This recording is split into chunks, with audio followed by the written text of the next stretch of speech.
বনি ইসরাইলের একজন আল্লাহর বান্দা, তিনি আল্লাহকে ডাক দিয়ে বলেন, রব্বুল আলামিন, আমি তো তোমার ইবাদত গুজারি রুনাজারি বান্দা, ও আল্লাহ তুমি আমারে 500 বছর হায়াত দাও। মনোযোগ দিয়ে আল্লাহর বান্দাকে আল্লাহ ডাক দিয়ে বলতেছে, বান্দা 500 বছর হায়াত দিয়ে তুমি কি করবা? আল্লাহর বান্দা ডাক দিয়ে বলে, রব 500 বছর ধরে তোমার ইবাদত করতে চাই। আল্লাহ বলেন, দিলাম। 500 বছর ধরে সে ইবাদত করলো। সময় যখন শেষ, আল্লাহকে ডাক দিয়ে বলো, রব্বি, আমার তুমি সেজদা হালতে আমার মওত দিবা।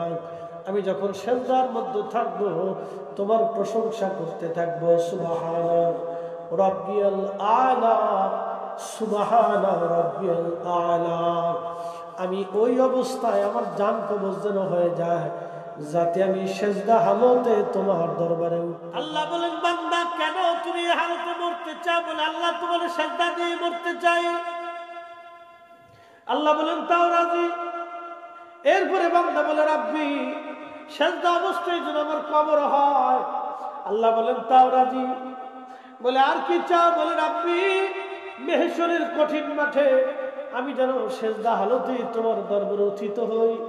আল্লাহ বলেন, তাও। লোকটা মারা গেল।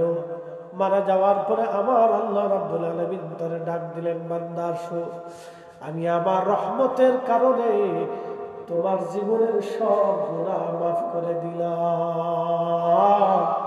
না না, আরো জোরে বলেন সুবহানাল্লাহ। আমার রহমতের কারণে তোমারে মাফ করে দিলাম। আল্লাহর বান্দা ডাক ডাকা, রব্বি, 500 বছর ধরে যে ইবাদত করলাম তুমি কি তার জন্য মাফ করো নাই? আল্লাহ কয় না। তাহলে কেন মাফ করছো? বলে, আমার রহমতের কারণে আমি মাফ করছি। আল্লাহর বান্দা বলে, রব্বি, 500 বছরের ইবাদত তাহলে কোথায় গেল? আল্লাহ বলেন, বান্দা তুমি কি দেখতে চাও? বলে, হ্যাঁ।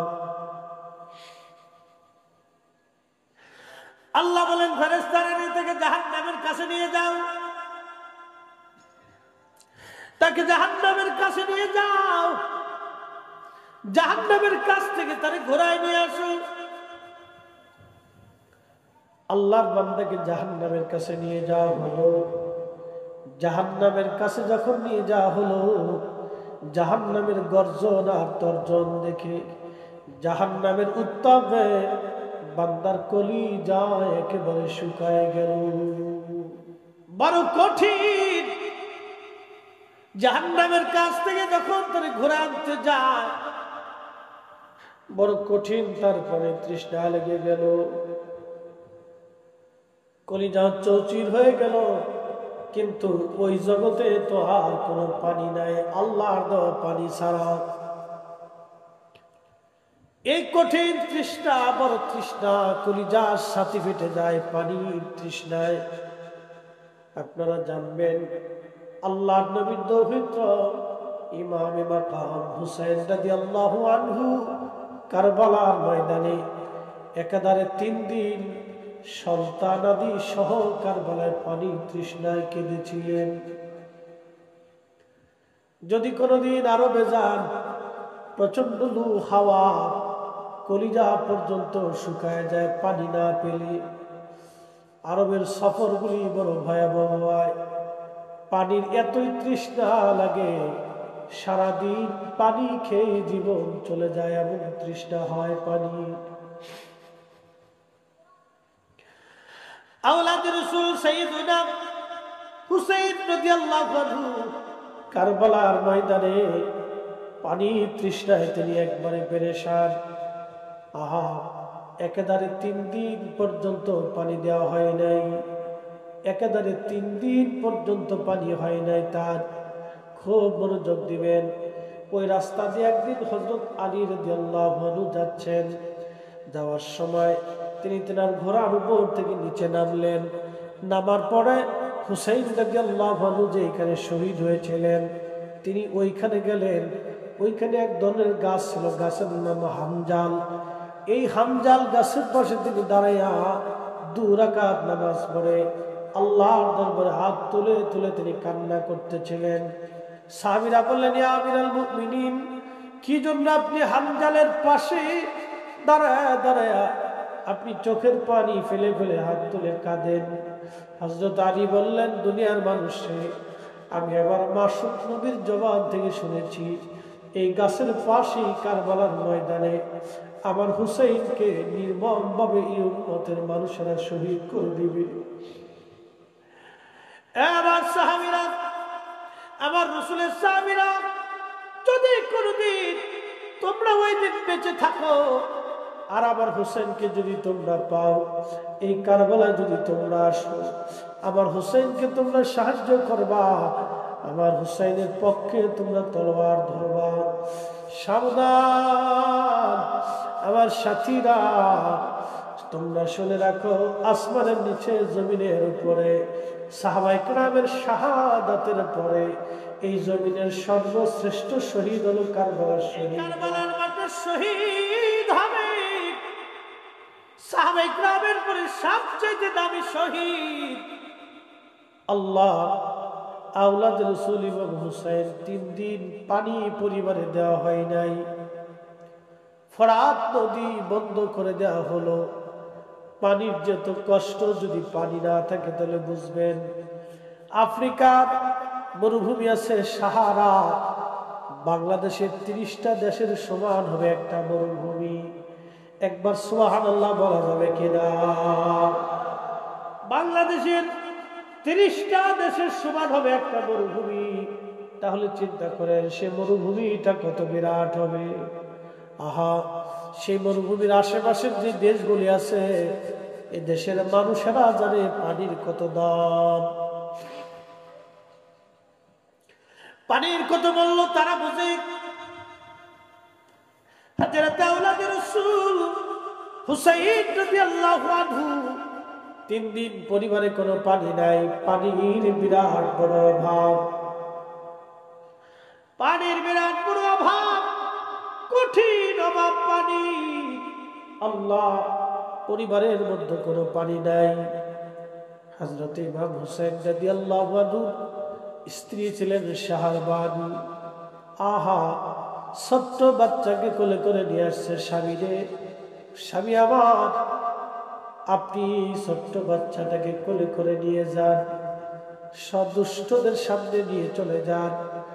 যদিও তারা আপনার সাথে দুশ্মনী করতেছে স্বামী, কিন্তু এই বাচ্চার সাথে তো তাদের কোনো দুশ্মনী নাই। স্বামী রে, আমার সন্তান আজকে 3 দিন আমি মা পানি দিতে পারি নাই। পানির অভাবে আমার শরীর পর্যন্ত শুকায় গেছে, আমার জিহ্বা পর্যন্ত শুকায় গেছে। আমি তারে আমার দুগ্ধ পান করাইতে পারি না। স্বামী রে, সন্তানটাকে নিয়ে কারবালায় সীমারের সামনে ইয়াজিদের সৈন্যদের সামনে নিয়ে দাঁড়া, যদি ওদের দয়া লাগে বাচ্চাটারে পানি পান করাবে। সেই দিন ইমাম হুসাইন রাদিয়াল্লাহু আনহু ছোট্ট শিশু আলী আকবরকে কোলের মধ্যে নিয়ে তিনি কারবালার সামনে দাঁড়ায় গেলেন। আহা, একটু কথা শুনে যান। যারা নানার উসিলায় আকাশ থেকে বৃষ্টি হয়, যা নানার উসিলায় ফরাত নদী আজ প্রবাহিত হয়। পৃথিবীর 2টা নদী জান্নাত থেকে আসে। একটা নদীর নাম ফরাত, আর একটা নদীর নাম নীল নদ। 2টা নদ জান্নাত থেকে প্রবাহিত হয়ে আসছে। পৃথিবীর 2টা নদী আল্লাহ জান্নাত থেকে সরাসরি আল্লাহ পাঠিয়েছে। একবার জোরে বলা যাবে আল্লাহু আকবার। আহা, 2টা নদী জান্নাত থেকে আসছে। এই ফরাত নদীর ইতিহাস আছে, ফরাত নদীর আগামী দিনের ভয়াবহতাও আছে। আল্লাহ রাসূল বলেন, উম্মত রে, এই ফরাত নদী শুকায় যাবে। যখন স্বর্ণের পাহাড় ভেসে উঠবে, তখন সারা পৃথিবীতে এই স্বর্ণকে কেন্দ্র করে মারামারি যুদ্ধ শুরু হবে। ওই যুদ্ধে 1 জন না 2 জন না, শতকরা 99 জন মানুষ মারা যাবে, 1 জন মাত্র মানুষ বেঁচে থাকবে। ফরাত নদীকে কেন্দ্র করে একটা যুদ্ধ হবে। সারা পৃথিবীতে এই যুদ্ধে এমন মানুষ পর্যন্ত জড়িয়ে যাবে, সারা পৃথিবীর যুদ্ধে জড়িয়ে যাবে, শতকরা একজন মানুষ বেঁচে থাকবে, 99 জন মানুষ মারা যাবে। সেটা কিয়ামতের আগে ফোরাত নদী শুকায় আর স্বর্ণের পাহাড় ভেসে উঠবে। তার মানে ফোরাতের নিচে স্বর্ণের পাহাড় এখনো আছে, ফোরাতের নিচে স্বর্ণের খনি এখনো আছে। আহা, এই ফোরাত নদী জান্নাত থেকে প্রবাহিত হয়েছে, যার কারণে আজও পর্যন্ত এই ফোরাত নদী শুকায় নাই। লক্ষ লক্ষ বছর হায়াতে ফোরাত নদীর ছোট্ট একটু নদী পানি প্রবাহিত হয়ে যায়, কোনদিন ওই নদী শুকায় না, একটা সেকেন্ডের জন্য শুকায় না। আর এই ফোরাত নদীর তীরে আওলাদ রাসূল হুসাইন রাদিয়াল্লাহু আনহু দাঁড়াইলেন 22,000 ইয়াজিদি সৈন্যদের সামনে দাঁড়াইয়া চোখের পানি ছেড়ে কান্দার বলে, ইয়াজিদ বাহিনী, তোমাদের দৃষ্টিতে আমি অপরাধী হতে পারি, কিন্তু আমার ছোট্ট শিশুটা তো কোনো অপরাধ করে নাই, একটু পানি দিবা, একটু পানি দিবি। আজকে বাবা হয়ে 3 দিন তার মুখে এক ফোঁটা পানি দিতে পারি না। আমি বাবা হয়ে 3 দিন আমি আমার ছোট্ট কলিজার টুকরার মুখে পানি দিতে পারি নাই। সেই দিনের আকুতি বিনতি, যার নানা আসমানের দিকে তাকাইলে আল্লাহর আকাশ থেকে বৃষ্টি হইত, যারা চাইলে ফোরাত নদীর পথ পরিবর্তন করিয়া আবার আল্লাহ হুসাইনের তাবুর দিকে নদী ঘোরাই দিত। কিন্তু আজকে তারা পানির আশা নিয়ে উম্মতের সামনে দাঁড়াইছে। এটা উম্মতের জন্য বিরাট বড় পরীক্ষা। আওলাদ রাসূল দাঁড়ায় কাঁদার বলে, হুসাইন বলছি আমার এই ছোট্ট শিশুটাকে একটু পানি দাও। সেই দিন বেঈমানদের মনে মায়া লাগে নাই। দূর থেকে এক দুষ্ট সেবা ডাক দিয়ে বলল, অপেক্ষা করো, জনমের পানি পান করাইতেছি। এই কথা বলে একটা তীর নিক্ষেপ করে ইমাম হুসাইন রাদিয়াল্লাহু আনহু কোলে ধরে রাখা ছোট্ট শিশুটার কলিজা বিদীর্ণ হয়ে গেল, গল গল করে রক্ত পড়তেছিল। হুসাইন রাদিয়াল্লাহু আনহু আল্লাহর আকাশের দিকে তাকায় কাঁদে আর বলে, রব্বি, আপনি দেখছেন আমার আলী আসগর কোনো অপরাধ করে নেই, বিনা অপরাধে ওরা আমার সন্তানটাকে শহীদ করে দিল। আল্লাহ আল্লাহ কিয়ামতের ময়দানে আমি হুসাইনের বিচার প্রার্থনা করি। সন্তানকে বুকে করে নিয়ে রক্ত মাখা অবস্থায় ইমাম হুসাইন তাবুর পাশে দাঁড়ায় ডাক দিছে, বিবিরে আয় আয়, আজকে এমন পানি পান করাইছি আমার আলী আসগর আর কোনদিন পানির জন্য তোমার বিরক্ত করবে না রে বিবি। আমার সন্তান আর কোনদিন কাঁদবে না, আর কোনদিন তোমার কাছে পানি খাবার চাবে না রে বিবি। ইমাম জয়নুল আবেদিন বলতেছেন, দুনিয়ার মানুষ কারবালার বেঁচে যাওয়া একমাত্র পুরুষ সাক্ষী ছিলাম আমি।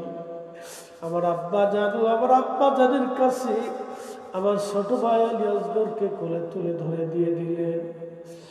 সেই দিনের কান্না আল্লাহর আকাশের ফেরেশতারা কেঁদেছিল। আহা, বেঈমানদের মনে 470 বছর বড় পবিত্র মাথা ওই রকমই আছে, একটু চুলও খসে পড়ে নাই, চোখও নষ্ট হয় নাই, আহা রক্ত তখনও বন্ধ হয় নাই, আর পবিত্র ঠোঁট মোবারক তখনও নষ্ট হয় নাই, পবিত্র চেহারা মোবারক তখনও ফ্যাকাশে হয় নাই, তখনও চেহারা থেকে নূর আসতেছিল, তখনও চুল যেমন তেমন ছিল, ভুরু যেমন তেমন ছিল, কান যেমন তেমন ছিল, চোখ যেমন তেমন ছিল, ঠোঁট যেমন তেমন ছিল, নাক যেমন তেমন ছিল, আর চেহারা যেমন তেমন ছিল। তখন ওনার দেহ মোবারক, মাথা মোবারক থেকে রক্ত টপে টপে পড়তেছিল। একবার জোরে বলা যাবে আল্লাহু আকবার। হযরত ইমাম হুসাইন রাদিয়াল্লাহু আনহুকে সেদিন পানি দেওয়া হয় নাই। তার পরিবার তৃষ্ণা অবস্থায় কঠিন কষ্ট নিয়ে ময়দানে দাঁড়ানো ছিলেন। একটা কথা মনে রাখবেন, সেই দিন তারা মাথা নত করেন নাই। ও নবীর উম্মত, নবীর আশিক ভালো করে আর শুনে যান, একটা সেকেন্ডের জন্য তারা মাথা নত করে নাই। হযরত ইমাম হুসাইন তাঁবুর ভিতরে ঢুকে বিবিদের কাছ থেকে বিদায় নিলেন, সন্তানদের কাছ থেকে বিদায় নিলেন। ছোট বোন জয়নব রাদিয়াল্লাহু আনহার সামনে দাঁড়াইলেন, বোন রে, আমার আব্বা জানের দেওয়া জুলফিকার তলোয়ারটা আমার হাতে দাও। জুলফিকার তলোয়ার হাতে নিলেন, আর হযরত জয়নব রাদিয়াল্লাহু আনহা জুলফিকার তলোয়ার হাতে নেওয়ার পরে আমিরা হামজা রাদিয়াল্লাহু আনহুর বর্মটা তিনি গায়ে দিলেন। বর্মটা গায়ে দেওয়ার পরে আমিরা হামজার বর্ম গায়ে লাগানোর পরে তিনি আল্লাহর নবীজির দেওয়া সবুজ জুব্বা পাগড়িখানা মাথায় বাঁধলেন। সবুজ পাগড়ি মাথায় বাঁধার পরে আহলে বাইতে রাসূল ইমাম হুসাইন তিনি এবার রওনা করবেন। বোন জয়নবকে ডাক দেয়া বললেন, জয়নব রে, আমার কাছ থেকে তুমি শুনে নাও দুইটা ওসিয়ত। আমি শহীদ হয়ে যাব, ওরা আমাকে শহীদ করে দিবে, কিন্তু জয়নব রে, শহীদ হয়ে যাওয়ার পরে বোন রে, আমার লাশের সাথে ওরা অত্যাচার করবে, নির্যাতন করবে, জুলুম করবে। সাবধান, আমার সাকিনারে আমার লাশের পাশে যেতে দিও না। জয়নব রে, আমার শাহাদাতের পরে দুনিয়ার কোন রাজা বাদশার কাছে ফয়সালা দিবা না। যদি কোনোদিন মদিনায় যাওয়ার সুযোগ হয়, জয়নব আমার নানা রওজা মুবারকের পাশে দাঁড়াইয়া আমার নানা রহমতের নবী রওজা মুবারকে আমাদের এই 3 দিনের কষ্টের কথাগুলি বলবি। জয়নব সাবধান, দুনিয়ার কোন রাজা বাদশার কাছে ফয়সালা টানতে যাবি না। একবার জোরে বলা যাবে কি আল্লাহু আকবার। রঙ্গনের মুসলমান হযরতে রাসূল কারীমের আওলাদ রাসূল সুলতানি কারবালা হুসাইন রাদিয়াল্লাহু আনহু রওনা করলেন, যুদ্ধে জড়ায় গেলেন। বেঈমানদের সাথে লড়াই শুরু হয়ে গেল। একটু চিন্তা করেন, 3 দিনে তৃষ্ণার্ত ক্ষুধার্ত তিনি, চোখের সামনে সন্তানরা শহীদ হইলেন, ক্লান্ত হন নাই, লড়াই চালাইতে লাগলেন। একাধারে লড়াই, যুদ্ধ করতে করতে 133টা তীর ওনার শরীর থেকে যাত্রা করলো। 121টা বর্ষার আঘাত, দুঃখিত, 33টা তলোয়ারের আঘাত ওনার শরীরকে ঝাঁঝরা করে দিল।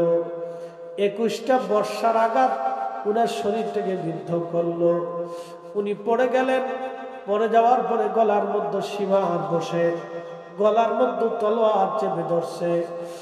আহলে বাইতে রাসূল তখনই ডাক দিয়ে বলতেছে, সীমা, আমি তোমাকে চিনছি, তুমি সেই কালো ডোরাকাটা কুকুর।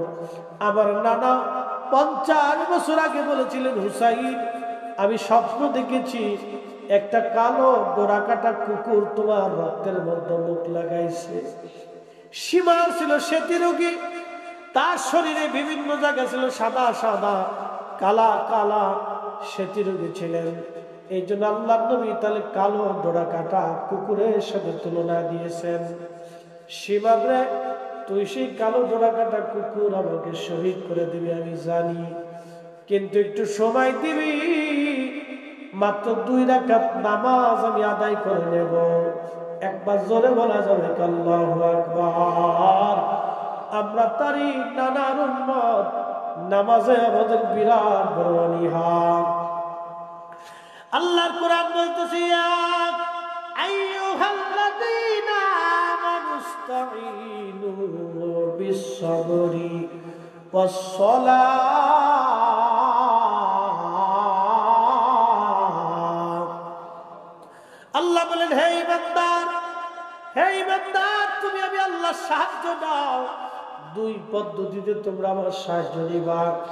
1 নম্বর পদ্ধতি সালাতের মাধ্যমে, নামাজের মাধ্যমে। আর এক প্রকারের পদ্ধতি হলো তোমরা আমি আল্লাহর সাহায্য নিবা ধৈর্য ধারণের মাধ্যমে। ধৈর্য এবং সালাতের মাধ্যমে তোমরা আমি আল্লাহ সাহায্য। এজন্য আল হাসান ওয়াল হুসাইন সাইয়্যিদা শাবাবি আহলিল জান্নাহ। হাসান আর হুসাইন দুইজন জান্নাতি যুবকদের সর্দার। একসাথে বলা যাবে সুবহানাল্লাহ। পৃথিবীতে একজন ব্যক্তির দুইটা মাজার। একজন ব্যক্তির কয়টা মাজার? দুইটা মাজার। তিনি অনলি ওয়ান পারসন, ইমাম হুসাইন রাদিয়াল্লাহু আনহু। আর অন্য কেউ যদি বলে যে তার দুইটা মাজার, ওটা আমি বিশ্বাস করি, এটা ভ্রান্ত কথা। কেউ যদি বলে যে অন্য কারো দুইটা মাজার আছে, তা আমি বিশ্বাস করি। একজন ব্যক্তির দুইটা মাজার, তিনি ইমাম হুসাইনের। একটা মাজার হচ্ছে শুধু দেহ মোবারক, আর আরেকটা মাজার হচ্ছে শুধু মাথা মোবারক। আল্লাহু আকবার, জোরে বলেন আল্লাহু আকবার। মিথ্যার কাছে মাথা নত না করে এক অকুত ভয়বীর, যিনি আহলে বাইত রাসূল ইমাম হুসাইন, মিথ্যার কাছে যিনি মাথা নত করেন নাই, অকুত ভয়বীর। সেখান থেকে পৃথিবীর যত সুফি, যত ওলি আসছে, সবাই মিথ্যার কাছে মাথা নত না করে অকুত ভয়বীর। শাহজালাল আমির মুজাররিদি মিথ্যার কাছে মাথা নত না করে অকুত ভয়বীর। শুধু খানকার পীর ছিলেন না, জিহাদের ময়দানের বীর। কথা বলেন ঠিক না বেঠিক? শুধু খানকার পীর ছিলেন না, জিহাদের ময়দানের এক বীর।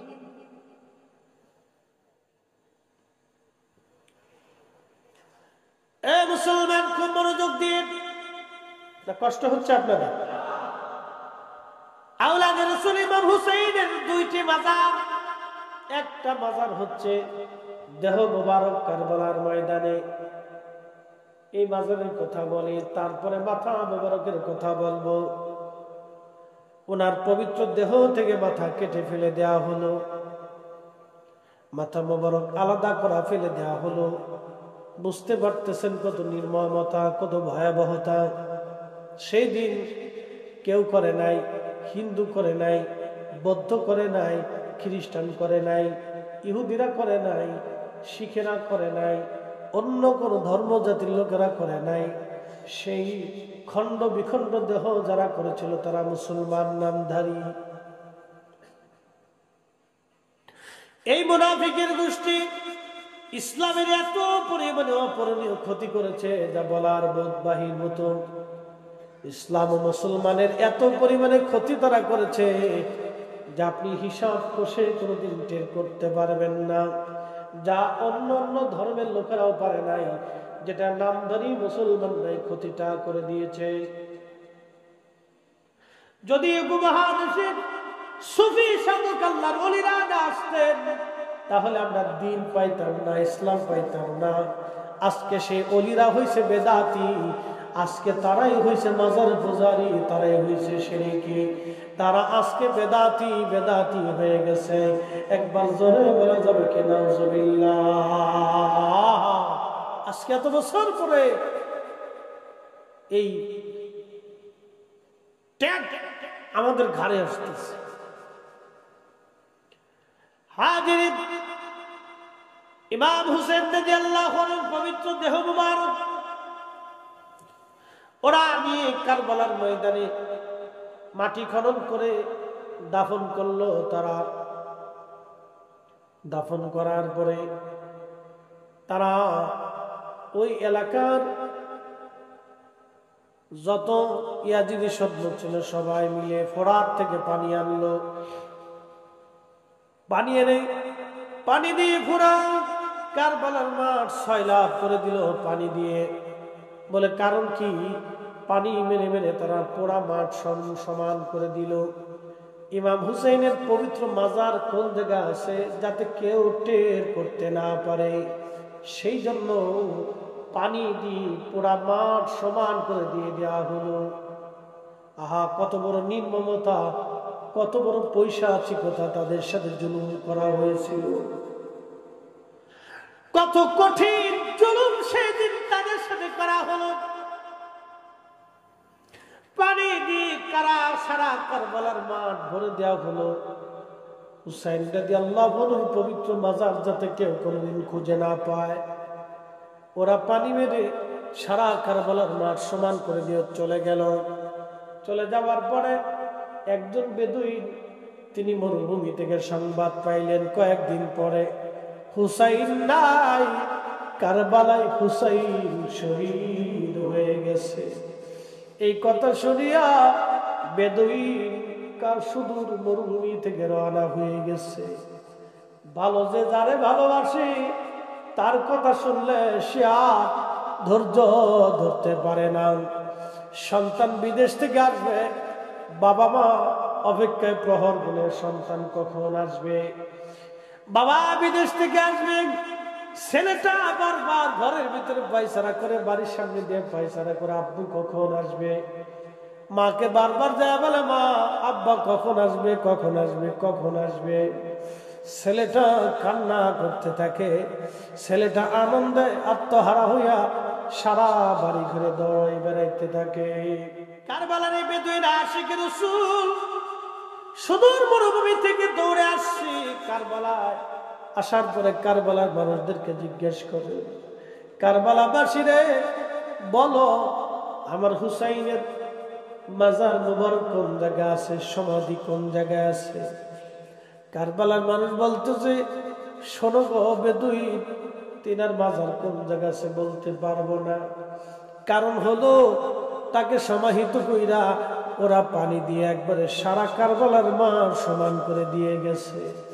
কোথায় কোন জায়গা মাজার এটা আমি বলতে পারবো না। ইমাম ইবনে কাসির আল বেদার মধ্যে লিখতেছেন, ঠিক তখনই বেদুইনটার মনে মনে চিন্তা হলো, যাদের গা মুবারক থেকে নবীজি জান্নাতের খুশবু নিছে, তাদের শরীর মুবারক থেকে জান্নাতের খুশবু আসতো। তারা যেই জায়গায় ঘুমায় তাদের কবর থেকে, তাদের রওজা থেকেও জান্নাতের ঘেরান আসবে। একবার জোরে বলা যাবে আল্লাহু আকবার। ওহুদে দেখবেন পাহাড়ের পাশে একটা ফাঁকা জায়গা, এই ফাঁকা জায়গাটায় আল্লাহর নবী আহত অবস্থায় বিশ্রাম নিয়েছিলেন। যেই স্থানে নবীকে আঘাত করে দন্ত মোবারক শহীদ করা হয়েছিল, মাথা মোবারক কেটে ফেলা হয়েছিল, ওই জায়গায় আল্লাহর নবী যোহর আর আসরের নামাজ আদায় করার পরে, আসরের নামাজের পরে কাফেররা আক্রমণ করছিল ওই জায়গায়। ওইখানে এখন একটা ছোট্ট মসজিদ করে রাখা হয়েছে, যেখানে নবী নামাজ পড়েছিলেন যোহর আর আসর উহুদের যুদ্ধের দিন। ওই জায়গায় এখানে একটা ছোট্ট মসজিদ আছে। ওখান থেকে ওই ফাঁকা জায়গা পাহাড়ের একবারে কাছে 10 মিনিট 15 মিনিট সময় লাগবে। আল্লাহর নবী এখানে আহত হওয়ার পরে সাহাবীরা এবং ফেরেশতারা নবীজিকে ধরে নিয়ে ওই পাহাড়ের মাঝখানে ফাঁকা জায়গায় নিয়ে বিশ্রামে রাখলেন। একজন আশিক রাসূল ওই পবিত্র মস্তকের পাশে দাঁড়ায় তিনি কোরআনের তেলাওয়াত করলেন, আম হাসিবতা আন্না আসহাবাল কাহফি ওয়ার রাকিম কানু মিন আয়াতিনা আযাবা।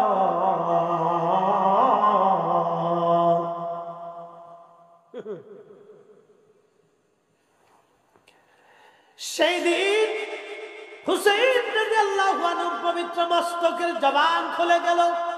একসাথে বলবেন আল্লাহু আকবার।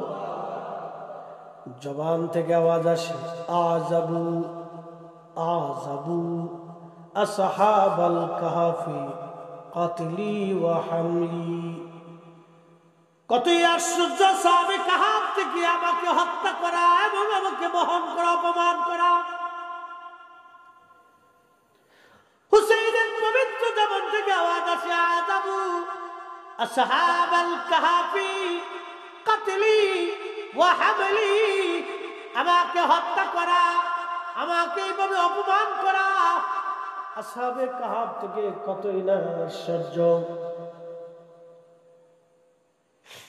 আহারে, সেদিন হুসেন রাদিয়াল্লাহু আনহুর মস্তক নিয়ে আসা হলো ইয়াজিদের বারগাহে। ইয়াজিদ তখন পবিত্র মাথা মোবারক সামনে নিয়ে একটা সরা দিয়ে, লাঠি দিয়ে মাথা মোবারকের বিভিন্ন চোখে মুখে নাকি স্পর্শ করতেছিলেন। আবু বারজা আসলামী রাদিয়াল্লাহু আনহু একজন সাহাবী ছিলেন। আবু বারজা আসলামী সেদিন চোখের পানি ছেড়ে বলল, ইয়াজিদ রে, তোমার লাঠি সরাও। আমি রাসূল কারীমের সাহাবী বলতেছি, আমি কতবার দেখেছি যে মুখে তুমি লাঠির আঘাত করো, এই মুখের মধ্যে নবী চুমা লাগাইতে, যে চোখে তুমি লাঠির আঘাত করতেছ, আমি বারজা আসলামী কতবার দেখেছি চোখে কপালে ওই মুখে রহমতের নবী চুমা লাগাইতো। ওনার মাথা মোবারক নিতে নিতে পরিদর্শন হতে হতে বর্তমানে গাজার নাম ছিল আসকালান। এই আসকালান শহরে হুসাইন রাদিয়াল্লাহু আনহুর মাথা মোবারক সমাহিত করা হলো। 530 হিজরি খ্রিস্টানরা গাজা, আসকালান ও ফিলিস্তিন দখল করে নিয়ে নিল। 530 হিজরি এই ফিলিস্তিন খ্রিস্টান ক্রুসেডাররা দখল করে নিয়ে নিল। দখল করে নিয়ে যাওয়ার পরে মিশরের যিনি গভর্নর ছিলেন, মিশরের যিনি বাদশা ছিলেন, তিনি চিন্তা করলেন আহলে বাইতে রাসূলের পবিত্র মস্তক মাথা মোবারক আসকালানে রাখা যাবে না, যেহেতু এটা খ্রিস্টানরা দখল করে নিয়ে গেছে, ওই পবিত্র মাথা মোবারক আমাদের দেশে নিয়ে আসতে হবে। তখন তিনি ওই পবিত্র মাথা মোবারক আনার জন্যে তখন ওই আসকালান ফিলিস্তিনের যে খ্রিস্টান শাসক ছিল তার কাছে প্রস্তাব দিলেন। তিনি বললেন মাথা মোবারক দিতে পারি, কিন্তু একটা শর্ত হলো আমাদেরকে 30,000 স্বর্ণ মুদ্রা দিতে হবে। 30,000 স্বর্ণ মুদ্রা বাড়ির কাছে কথা না, আজকের জামানে বিলিয়ন কোটি কোটি ডলার হবে।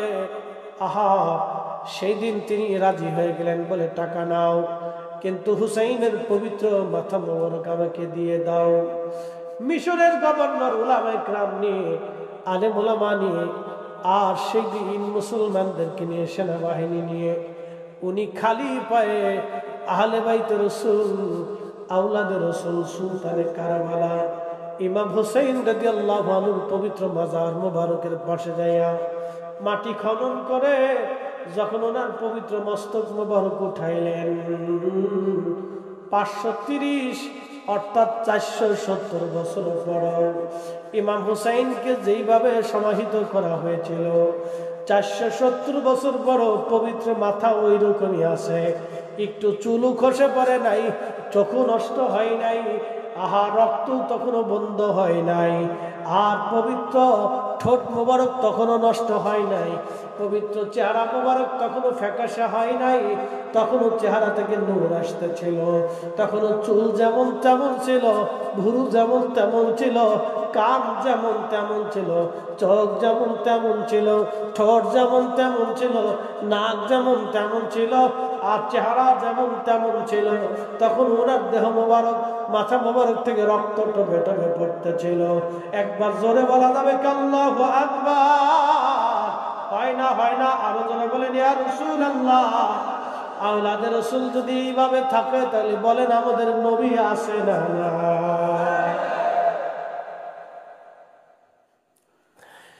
সেই পবিত্র মাথা মোবারক মিশরের বাচ্চা খুব সম্মানের সাথে আলে সম্মান জানা দিয়ে বর্তমান মিশর আল আজহার বিশ্ববিদ্যালয়ের সামনে পাশে তাকে সমাহিত করা হলো। মিশর আল আজহার বিশ্ববিদ্যালয়ের পাশেই তাকে আর সমাহিত করা হলো। 2টা মাজার পৃথিবীতে, ওনার একটা পবিত্র দেহ মোবারকের মাজার, আর একটা মাজার পবিত্র মাথা মোবারকের মাজার।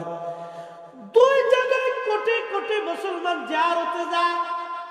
তাহলে বলেন হুসাইনের পরাজয় হয়েছে না ইয়াজিদের? হুসাইন পরাজিত হয় নাই। ইমাম হুসাইন কিয়ামত পর্যন্ত স্মরণে বরণে হৃদয়ে হৃদয়ে মুসলিমদের হৃদয়ে হৃদয়ে থাকবে, আর কিয়ামত পর্যন্ত মুসলমানদের হৃদয়ে ইয়াজিদ ঘৃণার পাত্র হয়ে থাকবে। কথা বলেন ঠিক কিনা? তার অর্থ আওলাদে রাসূল তিনি শিখিয়ে গেছে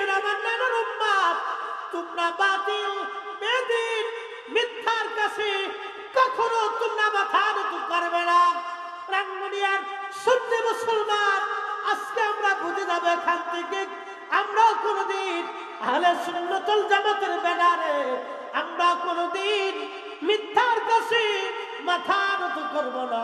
কথা বলেন ঠিক না বেঠে? বুঝতে কি কোনো অসুবিধা হলো? ইতিহাস জানা খুব প্রয়োজন। কোরআন বলেন ওয়ালা তাকুলু লিমান ইয়াকতালু ফি সাবিলিল্লাহি আমওয়াত, যারা আল্লাহর পথে জীবন দেয় নবী গো তাদেরকে মরা বলতে বলবেন না। উম্মতকে শিখিয়ে দেন যারা আল্লাহর পথে জীবন দেয় তারা মরা না।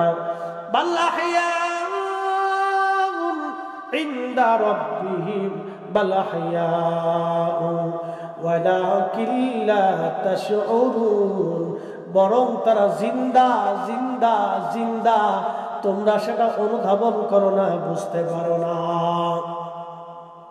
বাল আহইয়া, তোরা জিন্দা। আমার রাসূল জিন্দা না মুর্দা? কথা কর না কেন? আসেনি কোরআনের এই ফয়সালা যে বাল আহইয়া, তারা জিন্দা। একসাথে বলেন তারা কি? জোরে বলেন তারা কি? আমার ফয়সালা না আল্লাহ? বাল আহইয়া, তারা জিন্দা। তা আমার রাসূল কি? কথা কর না, রাসূল কি? কোরআন ফয়সালা দিচ্ছে, আমাদের আর ফয়সালার দরকার নেই। বাল আহইয়া, তারা জিন্দা। এই যে তারা জিন্দা, 1450 বছর আগে কোরআন বললো, 470 বছর পরে সেটা বাস্তবে প্রমাণ হলো ইমাম হোসেনকে দিয়ে। 470 বছর পরেও মাটির ভিতরে ফিলিস্তিনের আসকালানে, বর্তমানে গাজাতে ইমাম হুসেন রাদিয়াল্লাহু আনহু সেম ওই মাথা মোবারক, চেহারা মোবারক, চুল মোবারক ওইরকমই পাওয়া গেল। একটু আস্তে হয়ে গেল না? সুবহানাল্লাহ। পৃথিবীতে এরকম আছে? সহজে পাবেন? পাবেন না। এখনো মিশরের আল আজহার বিশ্ববিদ্যালয়ের পাশে তাকে সমাহিত করা হয়েছে। কোটি কোটি মুসলমান তার জিয়ারত করতে যায় সারা পৃথিবী থেকে। কারবালাতে যায়, মিশরে যায়, শুধু একটু ফুয়ুজুদ হাসিলের জন্য। শুধু ফুয়ুজুদ। যারা বলে মাযহাব নেই, মাযহাব করা হারাম, তাদের এখান থেকে শেখা উচিত। আর নতুন নতুন মতবাদ তারা চালু করেছিল, নতুন নতুন আকীদা। এরা বেদাতি নতুন মতবাদ তারা চালু করেছিল। ইয়া রাসূলুল্লাহ, আল্লাহর নবী তখন বলবেন সুকান সুকান, দূর হ দূর হ, লিমান গায়রা বাদি, আমার ইন্তেকালের পরে তোরা নতুন নতুন মতবাদ চালু করছিলে। আজকে হাউজে কাউসারের পানি পাবা না, তোমরা দূর হও দূর হও দূর হও। খারজি, রাফিজি, শিয়া, মুতাজিলা, জাবারিয়া, এরকম যতগুলি বাজে বাজে ফেরকা পৃথিবীতে আসছে, আহলে সুন্নাত ওয়াল জামাত ব্যতীত আরো বাকি 71-72 ফেরকা, যত 72 ফেরকা আসছে সব ফেরকা বেদাতি বাতিল, একমাত্র আহলে সুন্নাত ওয়াল জামাতই হক। একবার জোরে বলবেন কি মারহাবা? তাহলে হাউজে কাউসারের পানি কারা পাবে? যারা আকাইদে আহলে সুন্নাত ওয়াল জামাতের দামানকে, পতাকাকে মজবুত করে কামড় দিয়ে চেপে ধরে রাখবে। আল্লাহ রাসূল বলতেছেন তারা হাউজে কাউসারের পানি আমি নবীজি তাদেরকে ডেকে ডেকে পিলাই দেবে। আস্তে হয়ে গেল না? এই পানি একবার পান করলে কিয়ামতের মাঠে এই পানি ছাড়া আর কোনো পানি নাই। সেই দিন এই পানি ছাড়া আর কোনো পানি নাই।